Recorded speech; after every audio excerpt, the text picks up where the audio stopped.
Salve, salve, galerinha do primeiro ano, tudo bem com vocês? Tudo tranquilo? Professor Sidney, professor de Química, professora Ana, começou a trabalhar a parte de propriedades periódicas.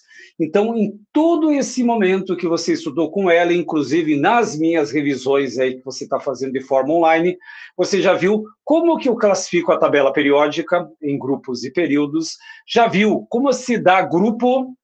E alguns desses grupos têm nomes especiais, a saber, família 1A, metais alcalinos, 2A, metais alcalino terrosos, 6A, calcogênios, 7A, halogênios e 8A, gases nobres. Já sabe como classificar um elemento da tabela periódica em representativo e transição.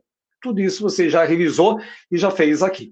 Agora, no próximo estágio da tabela periódica, você vai aprender como se dá a classificação em termos de propriedades periódicas. Professor, o que é uma propriedade periódica? Periódica que se repete. Por exemplo, os dias da semana são propriedades periódicas. Por quê? Segunda, terça, quarta, quinta, sexta, sábado, domingo, volta segunda. Terça, quarta, quinta, isso é uma propriedade periódica.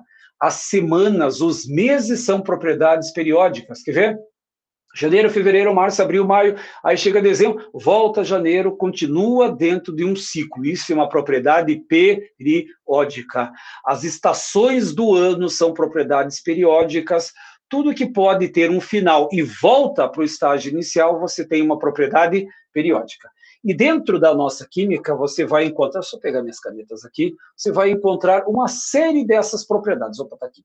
Então, a primeira, e eu falo que é a mais importante de todas, ela é chamada de raio atômico.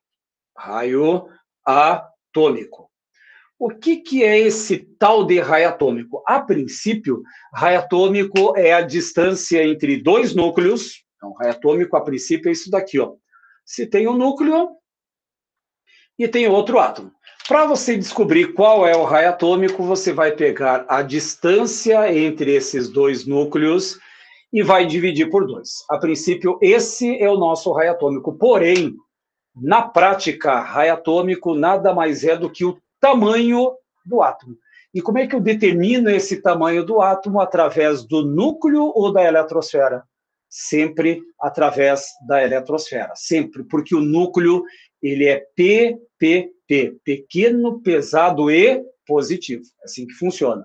Então, para você descobrir o raio de um átomo, você vai verificar o tamanho da eletrosfera. E aí vem a pergunta, professor, como é que você sabe qual é o tamanho desse átomo? A primeira grande regra que você vai utilizar é a seguinte: quanto maior for o número de camadas, deixa eu só apagar aqui, ó, você vai ter maior o raio. Deixa eu só apagar aqui, pronto, resolve. Quanto mais camadas eletrônicas você tiver no átomo, maior vai ser o raio. Então, vamos imaginar a seguinte situação. Imagine que você tem um átomo com 3 camadas eletrônicas. Talvez o desenho fica mais fácil. Quer ver? Imagine que eu tenho um átomo, ele tem a camada K e a camada L. Aí eu tenho um outro átomo aqui, ó, que tem a camada K, a camada L e a camada M.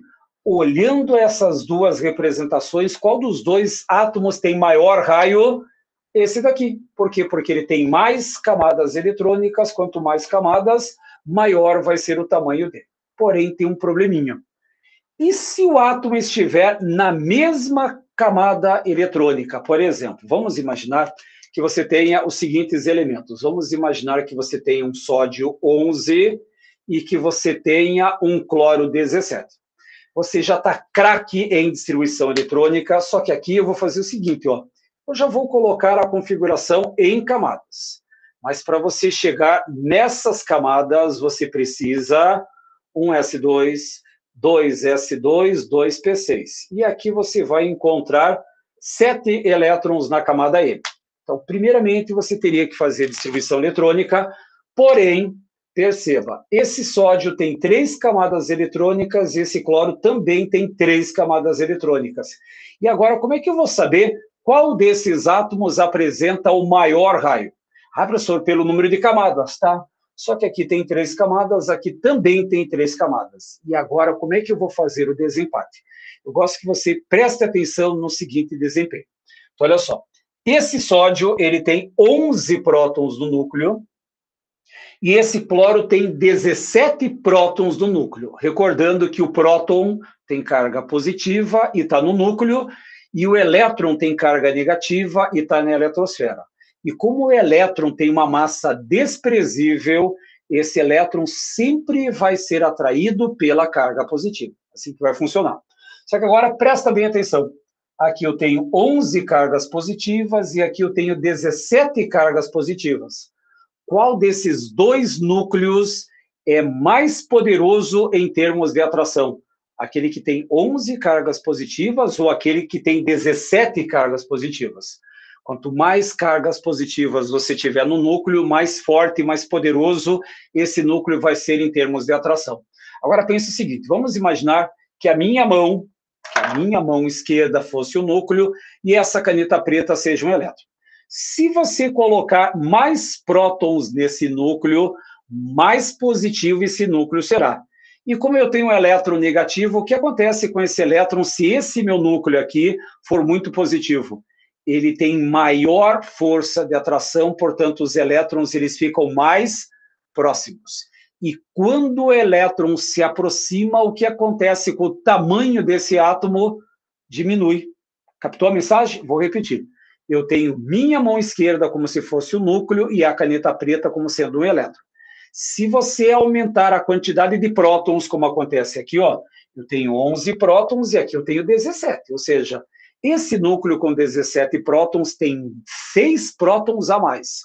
Portanto, esse elétron vai ficar mais próximo do núcleo, e se ele fica mais próximo, significa que o raio atômico dele fica menor.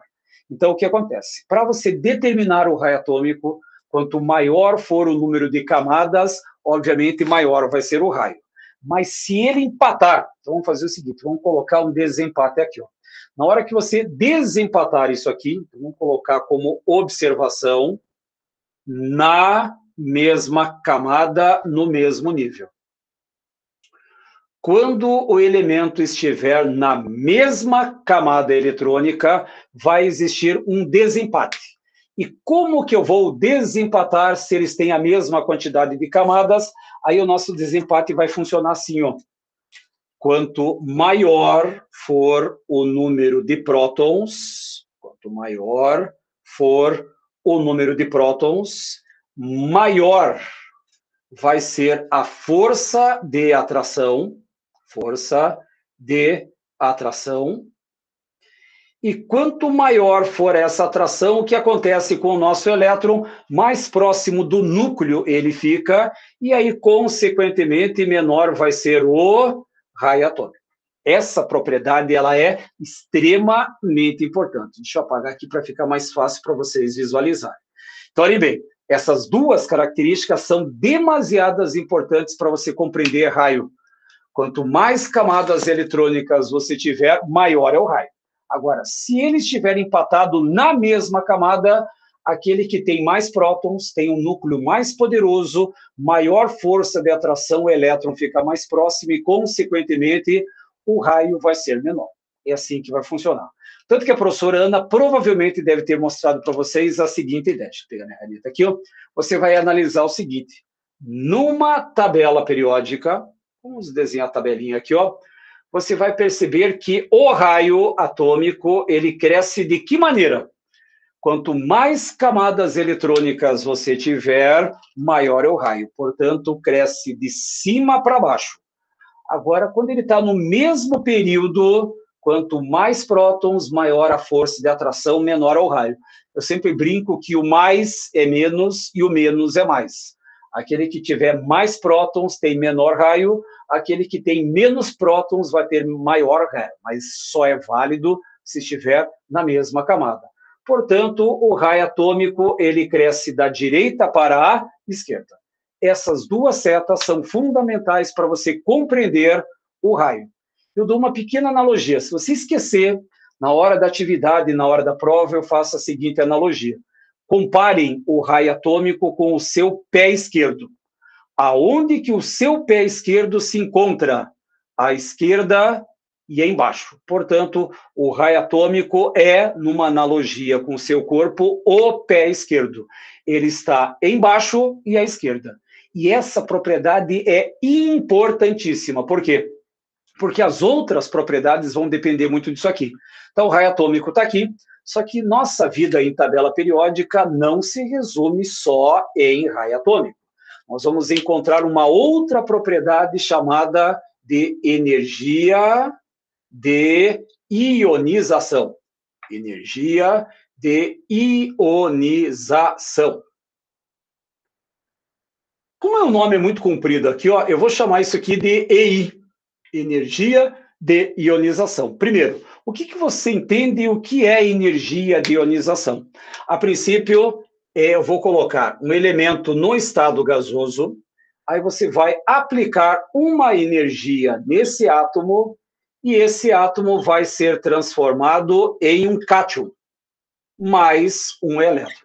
Então, em outras palavras, energia de ionização é a energia necessária para você arrancar um elétron de um átomo no estado gasoso. Isso é o conceito de energia de ionização. Repare, energia para ionizar. É energia necessária para você arrancar um elétron de um átomo no estado gasoso. Porém, o que é mais fácil arrancar um elétron de um átomo pequeno ou de um átomo grande? Vamos pensar o seguinte, vou pegar novamente a minha analogia. Eu tenho um elétron e esse elétron está bem próximo de um núcleo. Como ele está fortemente preso a esse núcleo, significa que é fácil ou difícil de arrancar esse elétron. O núcleo está aqui, o elétron está próximo e eu tenho outro átomo que é grandão, que tem um raio atômico maior. Em qual dessas duas situações eu tenho maior força de atração? No átomo menor. Como o elétron está mais próximo no núcleo, significa que tem maior força de atração, logo eu preciso de maior energia para arrancar. Logo eu faço a seguinte analogia. Quanto menor for o raio atômico, quanto menor for o raio, maior vai ser a energia de ionização. Quanto menor for o raio, mais forte esse elétron fica atraído pelo núcleo, mais energia eu tenho que aplicar para arrancá-lo. Portanto, quanto menor o raio, maior a energia de ionização. E aí o que acontece? Você vai lembrar que o raio atômico na tabela periódica é uma comparação com o seu pé esquerdo. E como o raio atômico e energia são inversamente proporcionais, significa que se o raio atômico cresce de cima para baixo e da direita para a esquerda, como é que vai crescer a energia de ionização na tabela? Para a direita e para cima. Tanto que o elemento mais difícil de arrancar um elétron é esse elemento que está na família 8A, que é o hélio. Então, importante. Energia de ionização é a energia necessária para você arrancar um elétron num átomo no estado gasoso. Bom, agora uma outra energia, uma outra afinidade que você vai encontrar, a chamada afinidade eletrônica, ou eletroafinidade. Como esse nome é muito comprido, eu vou chamar isso aqui de AE, afinidade eletrônica. Então, olha só, se energia de ionização era a energia necessária para você arrancar um elétron, eu perdi um elétron. Só que na natureza nada se perde, nada se cria, tudo se conserva. Se ele perder um elétron, alguém vai ter que capturar. E quem captura faz um processo de afinidade eletrônica. O que é afinidade eletrônica? Eu vou tomar um outro elemento aqui. Ó. O elemento B gasoso captura aquele elétron que perdeu, aí esse elemento B vai virar um ânion e ele vai perder energia. Ele libera energia. Portanto, afinidade eletrônica é a energia liberada quando um átomo captura um elétron. E repare o nome, afinidade eletrônica, é uma afinidade por elétrons. E aí, novamente, eu vou fazer uma comparação com o nosso raio. Você tem dois tipos de elementos, um elemento pequenininho, com pequeno raio, e um elemento grandão, com bastante camadas, um raio maior. Qual desses dois átomos você acha que é mais fácil de capturar um elétron? Um átomo pequenininho que tem forte força de atração do núcleo por seus elétrons, ou um átomo grandalhão, que os elétrons estão bem distantes do núcleo, que tem uma fraca força de atração. Obviamente, os átomos pequenininhos. Portanto, qual é a relação que existe entre a afinidade? Quanto menor for o raio, maior vai ser a afinidade eletrônica. Portanto, se você já descobriu que o raio atômico é o seu pé esquerdo, como é que vai funcionar a afinidade eletrônica se você tiver uma mini tabela periódica? Deixa eu só colocar ela assim. Pronto, tá aí. Como que vai crescer as setas da afinidade eletrônica se é inversamente proporcional ao nosso raio? Ela vai crescer da esquerda para a direita e de baixo para cima. Ficaria igualzinho à energia de ionização, a não ser que os gases nobres, eles têm uma baixíssima afinidade eletrônica. Eles até têm, só que a afinidade eletrônica dos gases nobres é tão baixa que a gente vai desconsiderar como se fosse nula. Então, elementos que vão ter afinidade eletrônica excluem os gases nobres. Então, repare, a primeira e talvez a mais importante das propriedades se chama raio atômico, que mede o tamanho do átomo.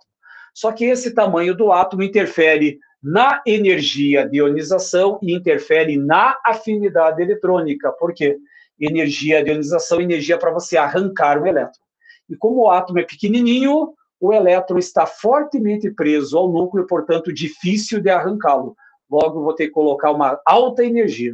Já a afinidade eletrônica é uma tendência de capturar o elétron. E quem tem maior facilidade em capturar o elétron? Átomos pequenininhos, porque o átomo grandão já tem uma fraca força de atração. O átomo que tem um grande raio está a fim de perder os elétrons do que ganhar. Então, essa que funciona essas duas. Aí eu vou falar mais uma propriedade que o jogo ser importante. Eu só vou apagar um pouco o quadro aqui, ó, porque você vai ter uma certa relação. Até se vocês quiserem, como vocês podem parar o vídeo aí, ó, vocês podem tirar um print de tela para ter uma relação, um resuminho bacana sobre as 3 primeiras propriedades. Então, o que acontece? Eu vou apagar aqui para deixar o raio atômico preso nessa estrutura. Uma outra propriedade que vai ser muito, mas muito usada em breve, já que o próximo assunto que vocês vão estudar dentro da química se chama ligações químicas. Você vai precisar de uma propriedade chamada de eletronegatividade. Eletronegatividade. Então, o que é essa eletronegatividade? Como o nome já diz, a partícula vai ficar negativa. E quem que fica negativo? O ânion. E o que o ânion faz? Ele ganha elétrons. Portanto, eletronegatividade é uma tendência que os átomos têm de ganhar elétrons. Professor, mas isso não é afinidade eletrônica? Afinidade eletrônica é um fato. Aquele elemento, ele ganhou o elétron e ficou com uma carga negativa. Eletronegatividade é só uma tendência que aquele átomo tem de ganhar elétrons. Isso muitas vezes não se concretiza. Eu vou fazer uma pequena analogia. Imagine que o seu time do coração vai jogar nesse final de semana. É lógico que ele tem uma tendência em ganhar. Agora, se ele ganhar, aí é um fato. Ele ganhou 3 pontos que acrescenta lá na soma final. Porém, pode acontecer acidentes e percalços nesse momento. O teu time pode empatar ou perder. Mas ele tinha uma tendência em ganhar. Isso é só uma parte de subjetivo. Agora, na hora que ele ganha ou na hora que ele perde, isso é um fato. Então, eletronegatividade é uma tendência que os átomos têm de ganhar. Se ele ganhar elétron, aí é afinidade eletrônica. Se ele perder elétron, é energia de ionização. E como é que funciona essa eletronegatividade na tabela periódica? Quanto menor for o raio, maior é a tendência desse elemento de ganhar elétrons. Vou abreviar aqui, ó.